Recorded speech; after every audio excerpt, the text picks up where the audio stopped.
Hello friends, welcome back to our channel. భారతదేశం మరియు Germany మధ్య సంభావ్య ఒప్పందం గురించి ముఖ్యమైన వార్తలు బయటపడ్డాయి. భారతదేశం తన నౌకాదళం కోసం 6 కొత్త డీజిల్, ఎలక్ట్రిక్ జలాంతర్గాములను కొనుగోలు చేసే ప్రక్రియలో ఉంది. ఇందుకోసం తొలుత టెండర్లు వేశారు.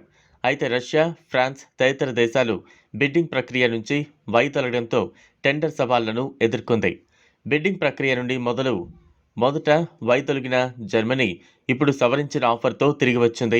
వారు తమ టైప్ 214 మరియు టైప్ 212 తరగతులకు చెందిన జలాంతర్గాములను భారతదేశానికి అందించాలని ప్రతిపాదిస్తున్నారు. జర్మనీ అధికారులు భారత్లో పర్యటించిన సందర్భంగా వారు ప్రత్యామ్నాయ విధానాన్ని సూచించారు.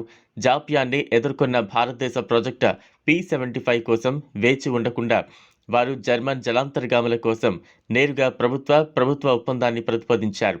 ఈ పోటీలో స్పెయిన్ కూడా పోటీదారు అని గమనించడం ముఖ్యం. స్పానిష్ కంపెనీ నవాంటియా తన జలాంతర్గాముల కోసం ఆఫర్ను అందించింది. కాబట్టి జర్మనీ ప్రతిపాదించిన ఒప్పందంతో ముందుకు సాగాలా, స్పెయిన్తో కూడిన టెండర్ ప్రక్రియను కొనసాగించాలా లేదా ఇతర ఎంపికలను అన్వేషించాలా అనే వాటిపై భారతదేశం ఒక నిర్ణయాన్ని ఎదుర్కొంటూ ఉంది. సో ఇది ఫ్రెండ్స్ ఇవాల్టి వీడియో. ఈ వీడియోపై మీ అభిప్రాయాన్ని కామెంట్ రూపంలో కామెంట్ చేయండి.